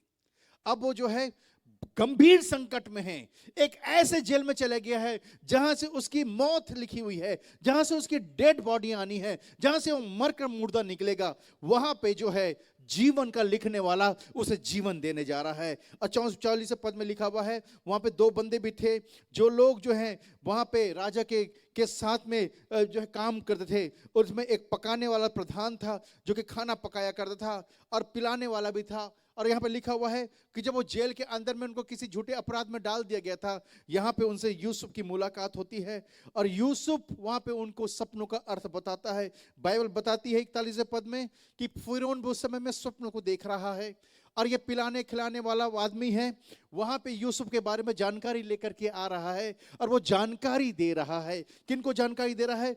राजा को, फिरौन को जानकारी दे रहा है। और जानकारी ये दे रहा है कि एक बंदा है, यूसुफ उसका नाम है, और वो सपनों का सही अर्थ बताता है। अब यहाँ पे काया पलट हो रही है 41वें पद में। 41वें अध्याय में जब आप पढ़ेंगे आपको जानकारी मिलेगी कि कैसे जो है अब एक बंदी जो है राजमहल में पहुंच गया है। आप यदि इसका 37वां पद से पढ़ना आरंभ करें, आप पाएंगे कि एक बंदी, एक अपराधी, एक आरोपी जो है अब कैद से निकाला जा रहा है और उसको जो है यहां पे मिस्र का प्रधानमंत्री बना दिया गया। और कहानी को कंक्लूड में इस तरह से करूंगा। कहानी कंक्लूजन ये है, अगले 80 साल तक वो मिस्र का प्रधानमंत्री रहा। 13 साल तक वो बंदी गृह में था। 13 साल तक मतलब कष्ट में रहा, भाइयों के द्वारा डाह करना, मारा जाना, इस्माइलियों के हाथों बेचा जाना, झूठा आरोप, जेल। 13 साल तक उसने जमकर कष्ट को उठाया। पर अगले 80 साल तक वो मिस्र का प्रधानमंत्री बना रहा। आइए अपने सामने में खड़े हो जाएं प्रियो।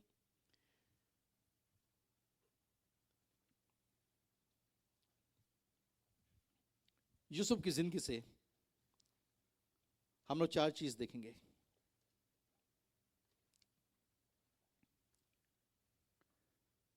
नंबर 1, हिज ओन वैल्यूज, उसके अपने सिद्धांत। Number 2, self control, self control, वो अपनी जिंदगी के पूरे नियंत्रण में था। He did not lose his control, चाहे वो कष्ट में था या समृद्धि में, सेल्फ कंट्रोल था।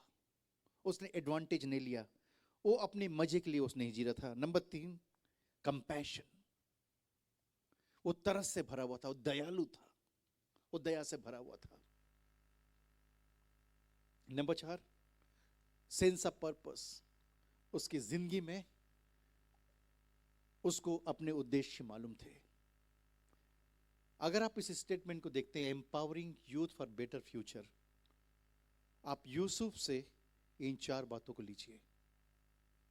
You must have a value for your life, you must have values. और आपको अगर वैल्यूज चाहिए, सिद्धांत चाहिए जीने का, तो बाइबल से बढ़ करके आपके पास में कोई साधन नहीं है। इसके आधार पे जीना शुरू कीजिए, अपने सिद्धांतों को बनाइए। और बहुत आसान है बाइबल के आधार पर अपने सिद्धांतों को डेवलप करना। नंबर 2, सेल्फ कंट्रोल में चलिए। दुनिया कहीं और जा रही है, जाने दीजिए उनको, उनको सोशल मीडिया करने दीजिए, उनको गेमर बनने दीजिए, उनको पोर्न साइट में जाने दीजिए, जान दीजिए उनको। आप भीड़ से अलग हट के खड़े होइए, आप भीड़ से अलग हट के खड़े होइए। Stand different friends, self control, B compassionate. जब परमेश्वर आपको उठाता है, आप बदला मत लीजिए, घमंड मत कीजिए, डोंट बी रूड, दुर्व्यवहार मत कीजिए। जब परमेश्वर आपको उठा के खड़ा करता है, आप दया लोगों पर बना करके रखिए। Love them with the love of the Lord, आप परमेश्वर की बेपनाह मोहब्बत से भरे रहिए। आप उनसे बदला मत लीजिए जिन्होंने आपका विनाश चाहा था, जिन्होंने आपको बर्बाद करने की कसमें खाई थी। यूसुफ चाहता तो अपने भाइयों से बदला लेता, पर उनको भी वो बुलाता है मिस्र में कि तुम आके मेरे साथ बस जाओ, क्योंकि पूरी दुनिया में अकाल पड़ा हुआ है। यूसुफ चाहता तो पोतीफर से, उसकी पत्नी से बदला लेता, और उसने कोई बदला नहीं लिया, क्योंकि उसके आरोप झूठे थे। उसने इश्माइलियों से कोई बदला नहीं लिया जिन्होंने उसको बेचा था गुलाम के रूप में। He was filled with compassion. Sense of purpose, आपकी जिंदगी में उद्देश्य हमेशा दिखाई देने चाहिए। Don't live a senseless life, आप यूं ही मत जिए। आप चाहे जहां भी हैं, जैसे भी हैं, परमेश्वर के पास आपकी जिंदगी के लिए योजना है। उसने आपके डिग्री को नहीं देखा है, उसने आपके रूप, रंग और चेहरे को नहीं देखा है, उसने आपकी बैकग्राउंड और पृष्ठभूमि को नहीं देखा, उसने आपको देखा है और आपके हृदय को जानता है। और वो जानता है कि आपको क्या करना है। आइए अपने हाथों से तरफ में उठाए, कहना शुरू करें, परमेश्वर पिता, मुझे अपने जैसा बना। Hallelujah Jesus. आइए प्रभु से मांगना शुरू करें, मांगना शुरू करें। परमेश्वर, मैं जानता हूं कि आपने मुझे इस दुनिया में बाय चांस, बाय मिस्टेक नहीं जन्म दिया है। मैं आपकी निश्चित योजना में हूं। मैं जानता हूं परमेश्वर कि आपने मुझे अद्भुत काम करने के लिए बुलाया है, और मैं अद्भुत करूंगा, मैं अद्भुत करूंगा प्रभु जी। आइए उसकी आराधना करें इस समय में, कहना शुरू कर, परमेश्वर मुझे इस्तेमाल कर, मुझे इस्तेमाल कर, मुझे इस्तेमाल कर। हालेलुया लॉर्ड जीसस ने। आइए अपने आप को प्रभु को समर्पित करके कह दे, परमेश्वर पिता मुझे इस्तेमाल कर खुदावंद। हालेलुया लॉर्ड जीसस ने, जीसस ने, जीसस ने, जीसस ने, जीसस ने में। हालेलुया लॉर्ड जीसस ने। आइए उस प्रभु की आराधना करें प्रियो प्रभु, जीसस ने। हालेलुया लॉर्ड जीसस ने, जीसस ने। हे स्वर्गीय पिता, तेरे नाम की स्तुति हो। हे जीवन दाता, तेरे सन्मुख आते हैं। हे स्वर्गीय पिता, तेरे नाम की स्तुति हो। हे जीवन दाता, तेरे सन्मुख आते हैं।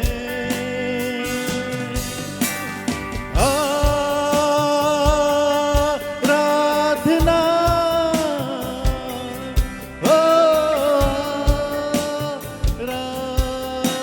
आराधना। आइए उसकी आराधना करें।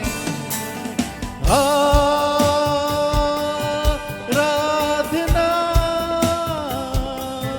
आराधना। तेरे सिवा कोई नहीं, आराधना के योग्य तेरे समान कोई नहीं, स्वर्ग में या पृथ्वी पर तेरे सिवा कोई नहीं, आराधना के योग्य तेरे समान कोई नहीं, स्वर्ग में या पृथ्वी पर। आइए मिलकर गाएं।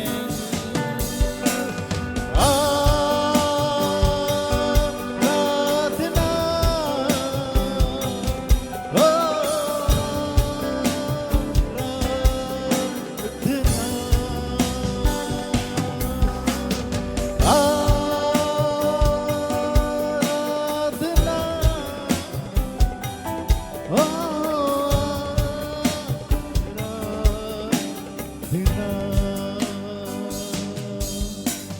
याकूब का परमेश्वर, इसाक का परमेश्वर, यूसुफ का परमेश्वर लगातार हमसे बातें करे। हम उसकी योजना में हैं प्रियो। और हो सकता है इस समय में आप में से बहुत सारे लोग कष्टों में से होकर के जा रहे होंगे, असफलता का सामना कर रहे होंगे, बेरोजगारी होगी, बीमारी हो सकती है आपको, हो सकता है कि आप अपने इंटरव्यू में पास नहीं हो पा रहे हैं, हो सकता है कि आपको मौका नहीं मिल रहा है कुछ करने का, आपके बैंक के लोन्स के फाइल रिजेक्ट हो गई होगी, हो सकता है आपके पास पैसे नहीं हैं, आप गरीबी का सामना कर रहे हैं, आपको लगता है शायद कि पता नहीं कोई मुझ पर दया करेगा नहीं करेगा, और हो सकता है आप यूसुफ के समान कष्ट को भोग रहे हो। पर प्रभु कहता है, जो कल्पनाएं मैंने तुम्हारे विषय में की उसको मैं जानता हूं, वो हानि की नहीं बन तुम्हारे लाभ की है, और अंत में मैं तुम्हारी आशा पूरी करूंगा। परमेश्वर ने अंत में यूसुफ की आशा को उसने पूरी की है, हमारी भी आशा को पूरी करेगा। आइए उसकी आराधना करते रहें।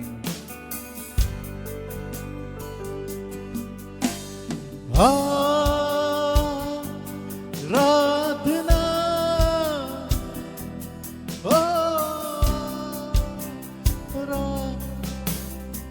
आइए उसकी आराधना करें।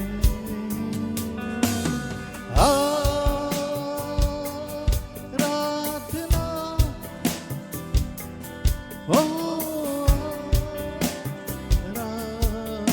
आराधना, एक फिर गाएं। आराधना, आराधना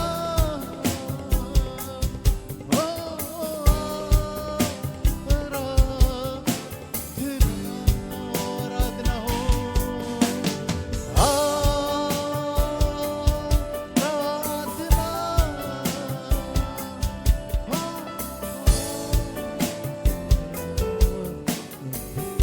पवित्र पिता, हम प्रार्थना करते हैं हमारे सभी नौजवान भाई और बहनों के लिए, बेटे बेटियों के लिए जो आपके सन्मुख इस समय में खड़े हुए हैं। खुदावंद आपके दासों के लिए जो कि मंच में हमारे साथ मौजूद हैं। खुदावंद वे नौजवान जो कि आपके कलीसिया के खंबे हैं, ये बेटे बेटियां जो प्रभु जी आपके सामर्थ से भरे हुए हैं। मैं दुआ मांगता हूं खुदावंद, यूसुफ के जैसा आपने प्रधान बनाए प्रभु जी। जब अपने जिंदगी के संकटों में से होकर जाते हैं, यूसुफ के समान इन्हें वैल्यूज दें, सेल्फ कंट्रोल दें, कंपैशन दें, पर्पस दें प्रभु जी, और आप इन्हें इस्तेमाल करें, आप इन्हें इस्तेमाल करें। मैं जानता हूं प्रभु जी, भविष्य इनका आपके हाथों में है और अंत में आप इनकी आशा को पूरी करेंगे। यीशु का अनुग्रह मैं प्रत्येक के लिए मांगता जो इस समय कष्टों में से होकर जा रहे हैं, घटी कमी से होकर जा रहे हैं, बीमारियों से होकर जा रहे हैं, आपकी दया प्रत्येक में बने रहे, क्योंकि प्रार्थना प्रभु यीशु के नाम से करते सभी कहें आमीन। आइए अपने समय में बैठ जाएं। God bless you all.